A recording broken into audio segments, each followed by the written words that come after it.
Okay, so dear Dharma practitioners, be comfortable yourself and relax your body and keep your back straight, neck head straight in one line and your right palm on your left. So gently close your eyes and bring attention to this bell sound, and while you're focusing to the sound, mentally relax your body, relax your mind and relax your breathing with your thoughts. So do nothing extra. Just follow the sound, please.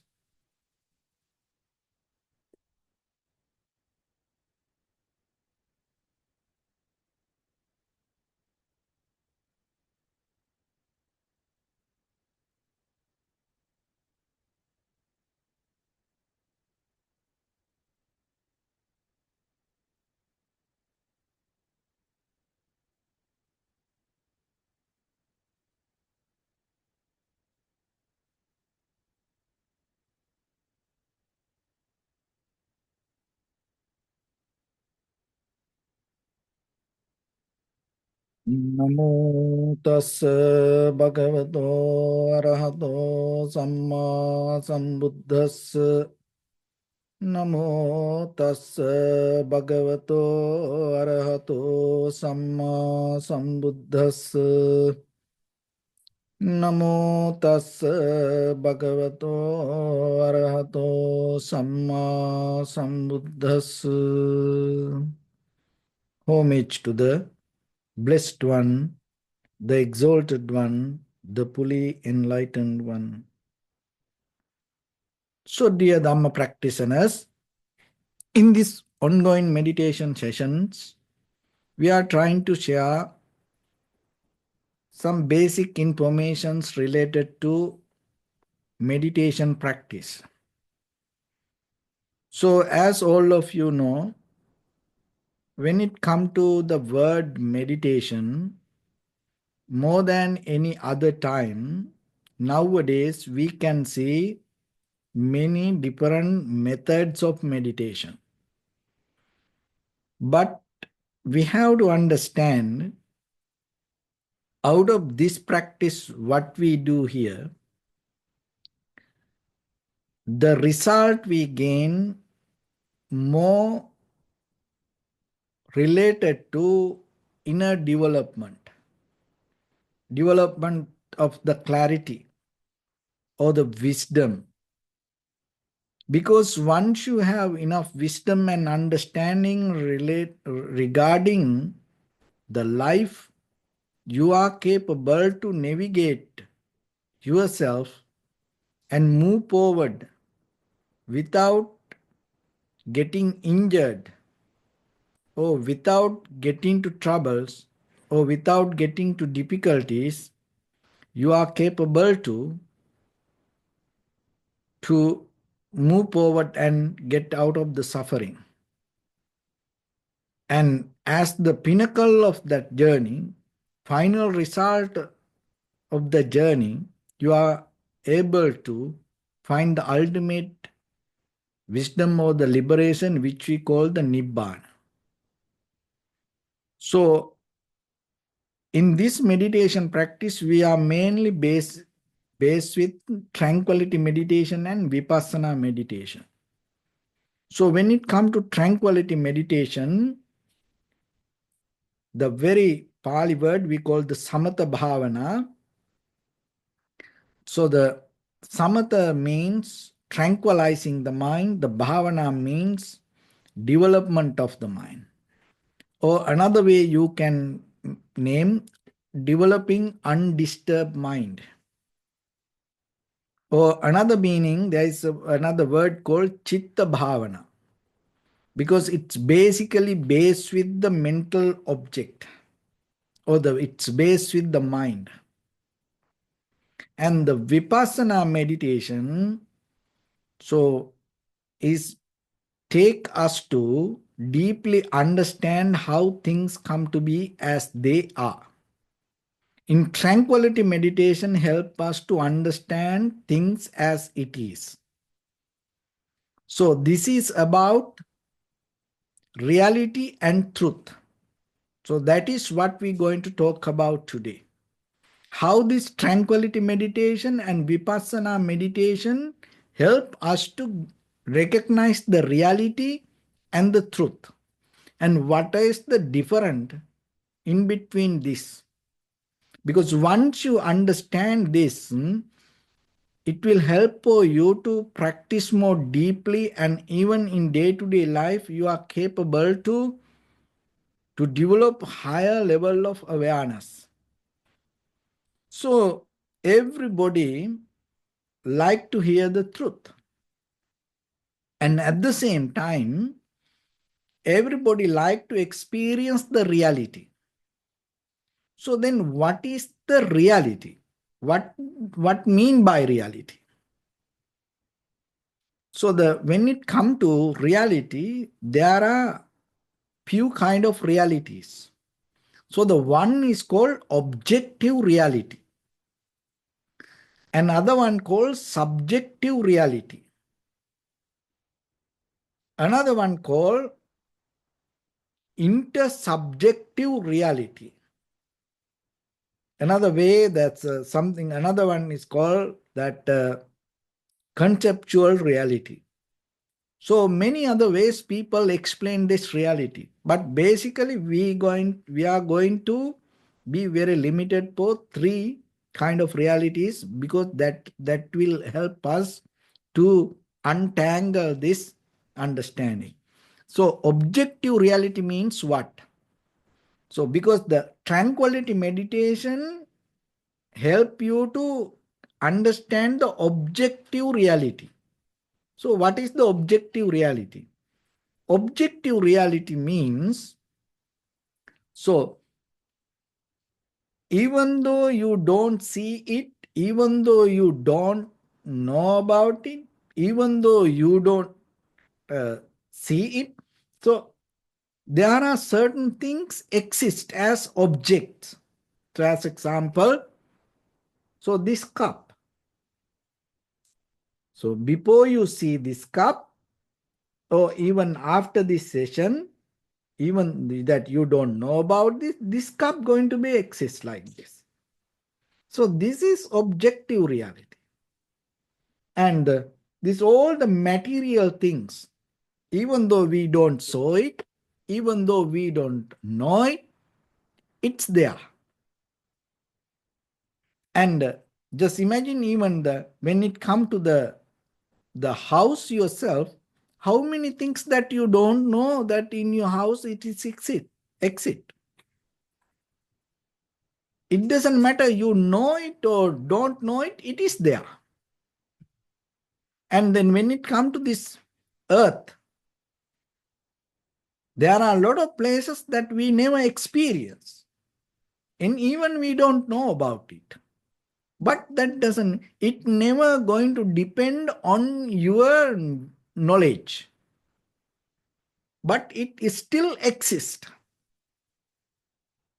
And even the moon, the sun, and the other planets, stars, this everything, we don't know about it, but there are things exist. So that is objective reality. And so then what is the subjective reality? So the subjective reality means that what we feel, our pain, so what we experience, and what's the ideas we share. And when it comes to that sharing ideas, another thing is that when we experience any objective reality, how we going to interpret it to somebody is become our subjective reality. So that is it's need to come out of your feelings, experience, knowledge, kind of way. And intersubjective reality means what? Intersubjective reality means it exists when the concept is there. Otherwise, even though it is there, it doesn't have any power. So as example, value of money. So the value of money going to exist while the society accept it. And when the group of people gather, or the society or the government authorize certain kind of value, and then it going to activate. So, and even we can build up a company and then we put a name on it, but there is no such a thing called solid place as a company, but the chairman, secretary, treasurer, so members, so this everybody gather together, and then they develop a kind of like an idea, and through the idea it comes. When the idea exists, that conceptual reality subject, that the intersubject reality activate. So the government the same, and the religions the same, the culture, the tradition, value system, this everything intersubjective reality. Culture you can't see as the objective reality. You cannot touch it as an object, and but still, when people gather together as ideas, you can maintain something. Like, as example, every day 6 p.m. you're going to practice meditation. So as a community of Sangha, so then as a group of people, every day 6 p.m. you start to keep practice. Just imagine when you keep practice it for 10 years, it's become part of your life, and then it become a cultural kind of like it get a cultural identity. So then your friends, your followers, family members, your children start to see it. Oh, you keep doing it. Just imagine 31st night party, Christmas night. So there is no such a thing called like that, but when the society come together and validate it, and it going to be there. So it is intersubjective reality. That is one thing. And the conceptual reality means that as concept, as ideas, even regarding physical things, the material things, even the time, the money, power. So this all come out of the concept. So like that, the reality means that whatever something exists, but that existence has limitations, but it is there. So it's a part of our life. So when it comes to tranquility meditation, it is very important to see things as it is. So it directly address to this the reality, objective reality, subjective reality, intersubjective reality, conceptual reality. So like that, tranquility meditation allow you to see things as it is. So when your mind is become very clear, sharp, so this cup is here like this, so you are capable to experience this objective reality as it is. Why it is very important? Because the truth has a connection to this. So then what is the truth? So the basically, in the very conventional level of truth means this. So what you experience about the reality how you explain it become the truth. So as example, so I see this cup like this. It is a white cup, porcelain. So like this, it's all the objective reality I examine. So I need the very clear, balanced mind, undisturbed mind to understand this. Because otherwise, if my mind is disturbed, maybe I don't recognize this as porcelain. Maybe I would name something else. And so then tomorrow, I'm going to talk to somebody about this cup. So what I say, if I experience this like this, and if I am capable to explain my experience exactly as it is, so that becomes the truth. So what I experience this cup like this, can I explain it tomorrow to somebody as it is? Problem is this: when your mind doesn't have the critical, analytical, deeper understanding or the clarity, when your mind is become biased to emotions, feelings, what have, or and especially for the language or the culture, what happens? You can kind of like practice this. You can kind of like test this. You can do an experiment. When you experience something and later try to explain it to somebody, what will happen? You going to tell many other things which is not your experience.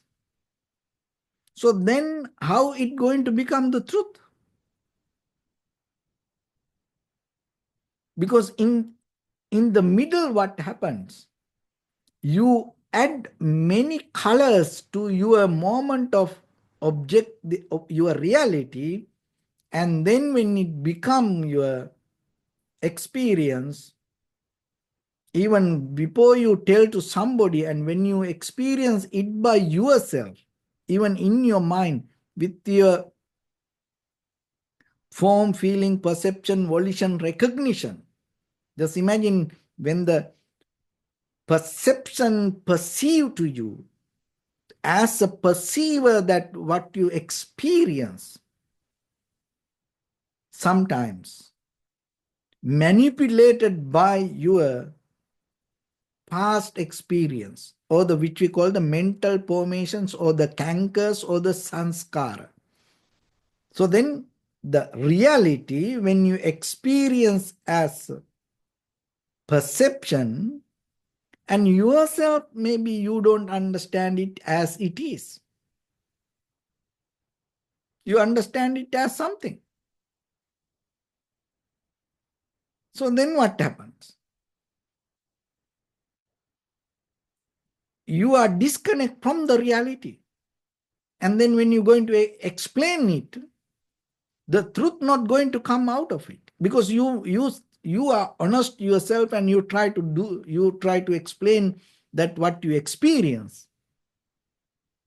But what you experience manipulated by your mental formations, or your history, or your past habitual patterns, and then when you explain it to somebody, that other person hear something else. So then just imagine when it go person to person, person to person, after 10 people, 20 people, what they hear, what they going to hear. Because I experienced this objective reality in this very moment, or it is objective reality, or it is a subject, like a feelings or anything, subjective reality, or subjective reality, or conceptual reality, anything, whatever you experience in the moment, if it is manipulated by your own emotions, or the mental formations, or the cankers, when it come to your moment of experience, when it come to the moment of consciousness, you already disconnect from what you experience. So then what happens? You tell to somebody which is not real, but you believe it as truth. And then you go and that person start to tell it to somebody. So that what that person heard is going to become the reality for that person. And then when that person going to tell something, it becomes the truth for that person. So see the connection in between the reality and the truth. So the reality is what you experience. The truth means how that experience going to come out of you. So what you experience exactly, if you are capable to bring out of you exactly as it is,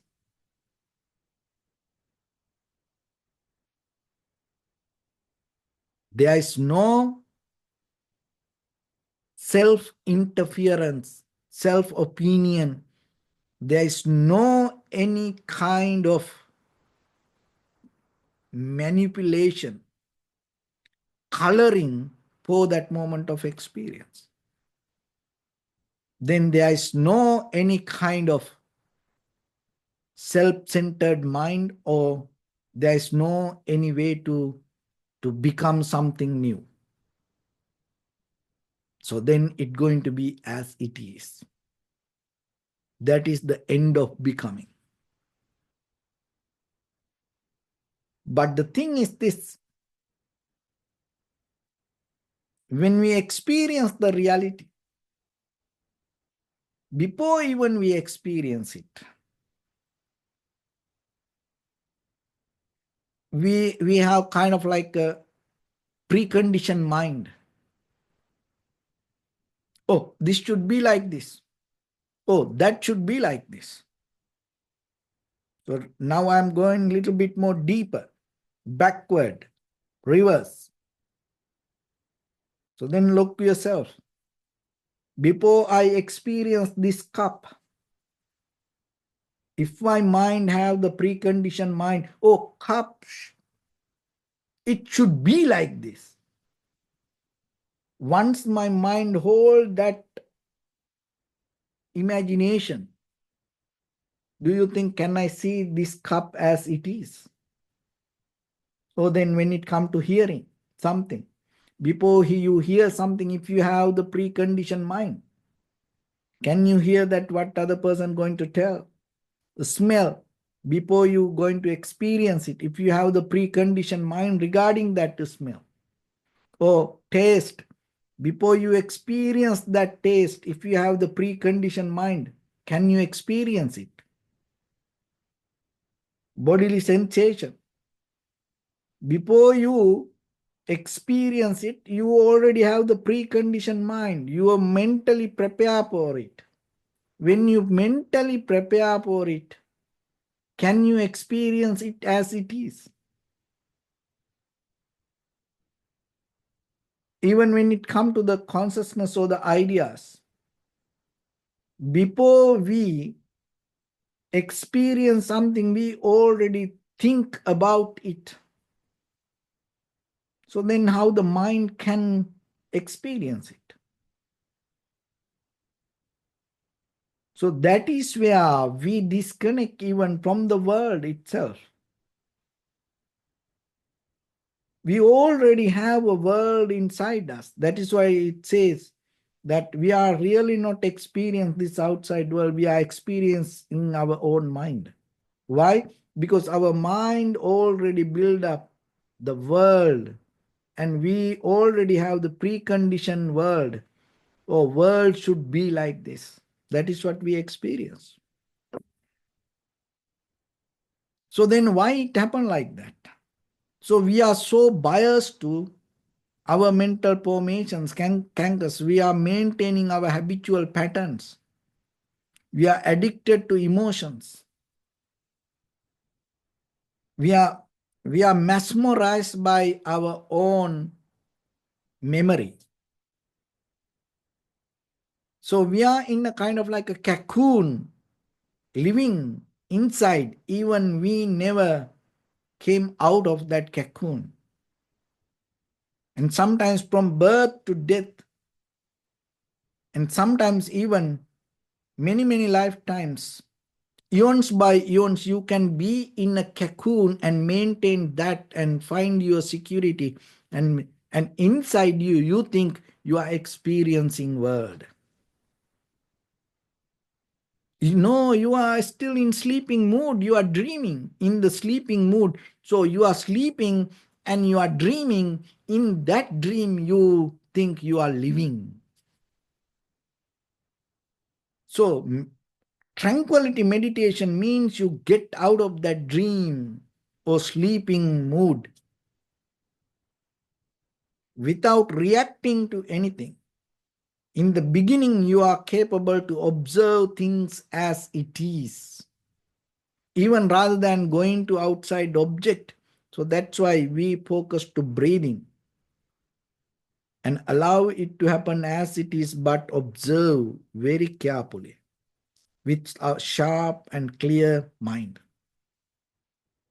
So that foundation is very necessary, because otherwise this habitual pattern, this inner current, thought pattern keep coming to us. We already build up everything in our mind. Even you don't experience this outside. You may see the sun, the moon, you experience the wind, the rain, the cold, but really you don't experience the cold or the winter or whatever it's there. You may experience the winter that already exists in your memory. So that's why even we don't touch the reality. We are more far away from the reality. So that's why the tranquility meditation is very necessary for us to come to the present moment. So the tranquility meditation will bring you to the present moment. So in the present moment, you are capable to experience the reality. So whatever the objective reality, whatever the subjective reality, whatever the intersubjective reality, conceptual reality, this everything, to experience it as it is, you have to come to the present moment. But most of us don't have that ability. Look into yourself and see whatever that you look for, whatever you are struggling, whatever you try to make, already in your mind. It's kind of like I have a dream. So you are following a dream. Everybody say most of the time it's when, oh, I have a dream. People love dreams. But when it comes to the reality, dreams not allow it. There is no any validation for dreams. In the reality, to have a dream, you have to have a sleepy mind. To exist for the dream, you can maintain the dream when you have a sleepy mood. But when you awake, what happened? First you have to come out of the dream. But most of us don't like it. Why? Because we like our dreams. We love our dreams. We hug our dreams, and we head massage our dreams. We feed our dreams, and we want to sleep with our dreams. We don't want to experience the reality. We don't want to see, because it's kind of like a very organic, very raw level of natural level of things. We don't want to experience that. But without experiencing it, you cannot go to the truth, because Most of the time we try to explain our dream as truth. That is what happens. That's why people try to explain what they think, from where what they thinks come. What you think don't come out of your moment of experience. That's why what you think doesn't work in the world. Remember that. So then tranquility meditation will slowly take you to experience the reality. What is right now, right here? That is the most important thing. That is the most important matter. So be with it. And then once you are capable to experience it, then the mind becomes more sharp and clear. Then there is a wisdom arising in you. Then you are capable to explain that what you experience. And that is what another way called the Dharma. Dharma is the kind of like a truth that the most about the Dharma is. We mentioned that what the Buddha taught as a Dharma also, but when it comes to the very real meaning of the Dharma, is like what you experience is your Dharma. And so then if you are capable to tell it exactly as it is, it becomes the truth. And that is where the truth becomes the Dharma. So then just imagine maybe you experience, you explain something which you never experienced, maybe your imagination. Then it is not the Dharma. You are not holding it.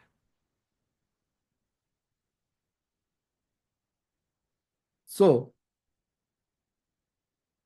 that's why most of time when the people, like people means us, when we talk about our past, it's 75% lies, which is not happened there.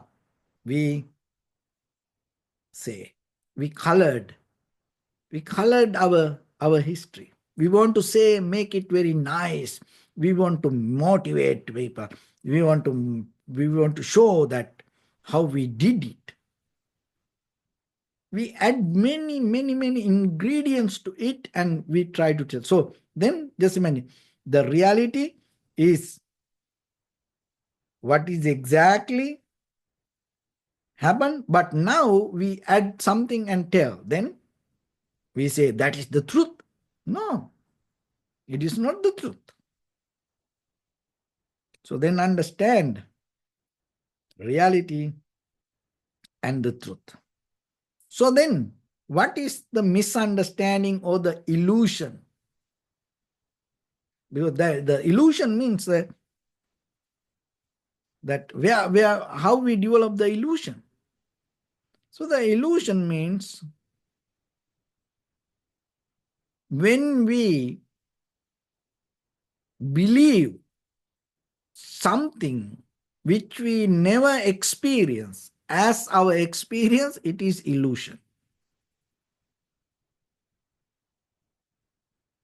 That means when we believe that what we experience means our reality, which we never experience it,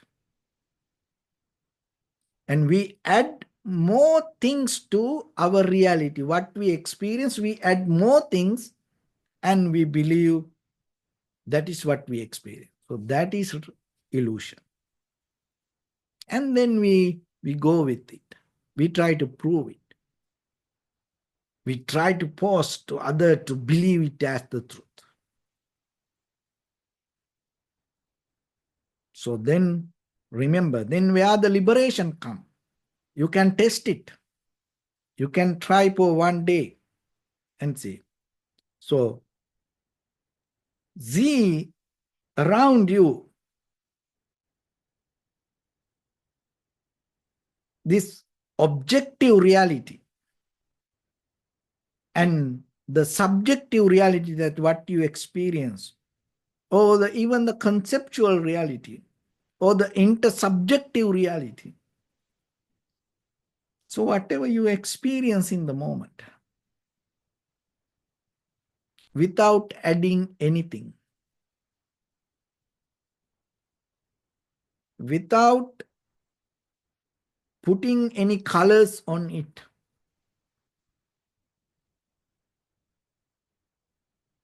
accept it as it is. Don't try to add ideas on it. That is where you find another way to enter to emptiness. So as example, this cup. So I experience this cup. So this is the reality. So then it's a white porcelain cup. That's it. That is the reality. But how about this is my cup? From where the my cup came. I like this. I don't like this. This is a good cup. This look nice. From where that nice came? Out of your past experience, out of your mental formations, volitions, and they out of your intention.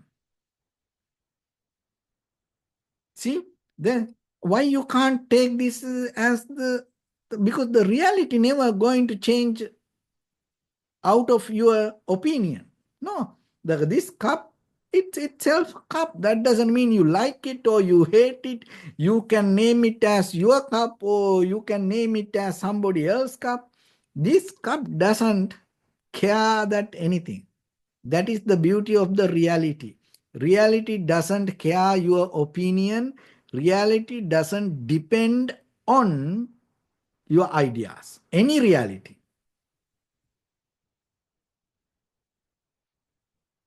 So, why you try to hold it to it then? Why you try to go behind it? Why you try to maintain it? Because this cup doesn't care. This is the objective reality. It is real. I can touch it, I can feel. There is a cup like this. But what you think about or what you try to experience about this cup doesn't care about it. So that is where you don't have any emotional connection to it. Or there is no greed, hatred regarding this. There is no desire go towards this. But still this is real. This is not a kind of like an illusion. No, this cup, I can touch it. Of course, there is a cup. So then I have to take care of it. I have to clean it. I have to appreciate it because it helped me to drink water.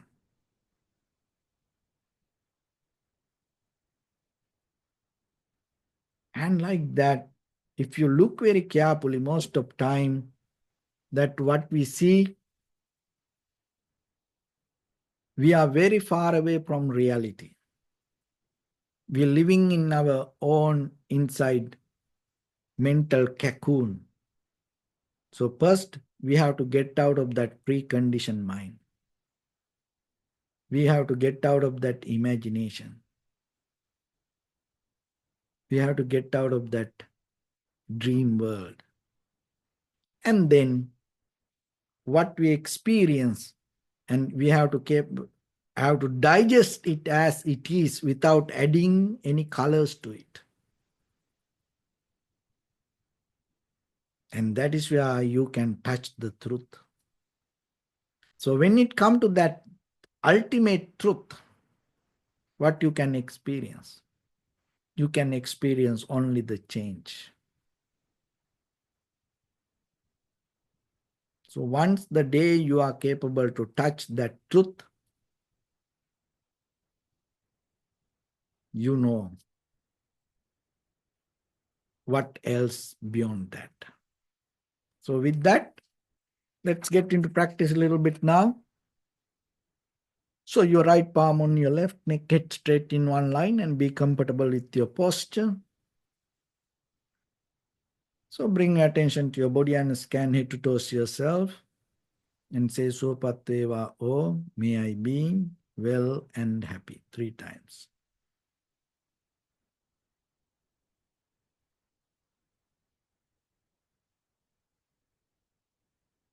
Take a moment and think. We gathered here in this moment to practice this ancient meditation technique. All the Buddhas, all the enlightened masters followed this path and achieved wisdom. So we also gathered here to accumulate that knowledge. In this moment, with this sitting, may my body become more comfortable. May my breath be more smooth. May no difficulties come to me. May all the success come to me. Also think for a moment. This is the last moment we're spending in this very lifetime. And detach your mind from all your past memories and as well as any kind of future thoughts. Just try to remain in the present moment, observing the sensation of your inhalation and exhalation. So in the beginning, deeply and gently, breathe in, breathe out 3 times and find the sensation, please.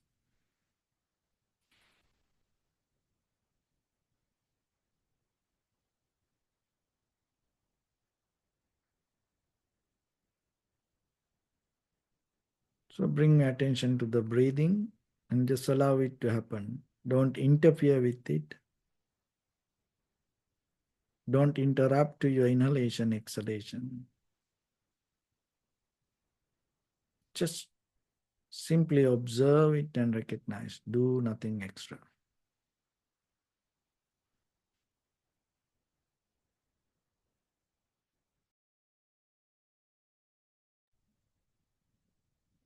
Bring your attention to your body, please. Observe your posture.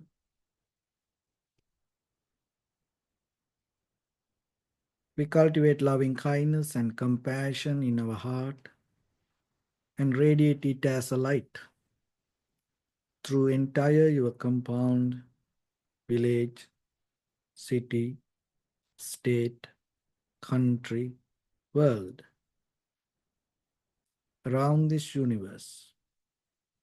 Also, as far as you can, through galaxies, other planets, stars, reminding yourself like this. With clear intention, mentally repeat after me.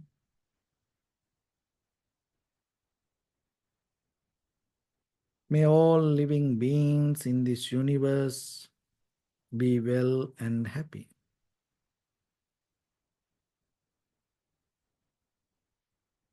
May everyone be happy and safe.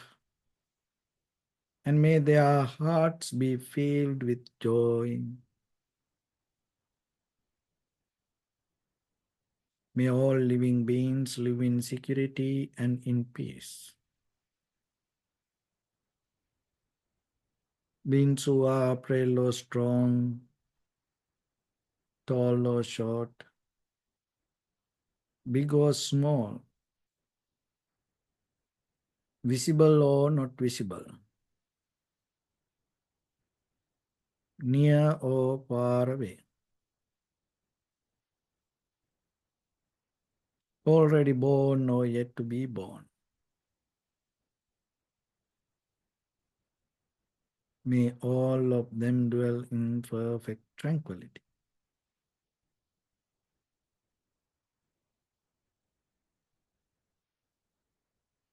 Let no one do harm to anyone.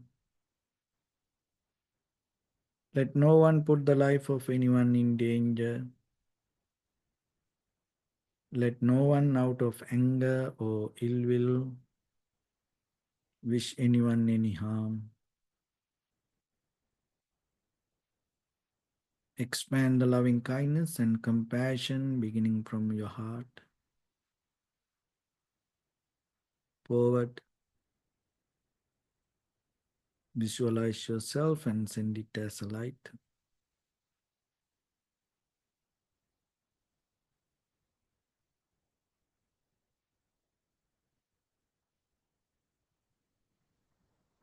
to your backside,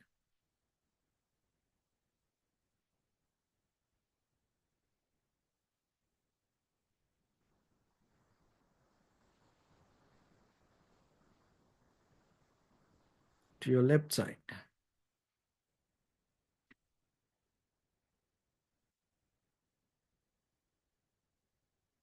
and to your right side.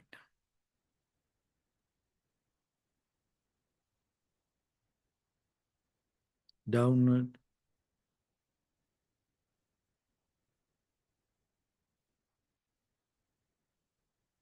and upward.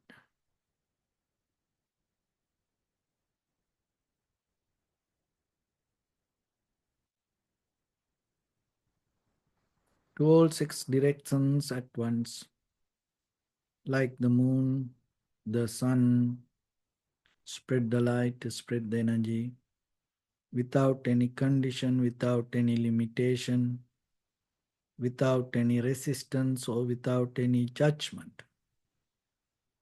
Let your heart to shine with the loving kindness and compassion from the bottom of it, with the maximum effort to the highest, wishing yourself, may all living beings in this universe be well and happy.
Sadhu, sadhu, sadhu. So, first of all, we offer this practice to the great qualities of the Buddha, Dharma, and the Sangha. Also, by the power of this meritorious deed, may all of us attain to the supreme bliss of Nibbana. May all your guardian angels and deities will receive these merits and increase their longevity and protect all of you from any kind of planetary influences or any ill effects. Ettavata cha ammehi sampadam punya sampadam sabbe deva anumodantu sabba sampatti siddhya sabbe bhuta anumodantu sabba sampatti siddhya sabbe satta anumodantu sabba sampatti siddhya Imaya dhamma patipattiya buddhang pujemi dhammang pujemi sanghang pujemi Attaya imaya patipattiya jati jara vyadhi maranam ha paribunjissami Idamme punya kammang asavakkaya vang hotu sabba dukkha pamuncatu. Bless you.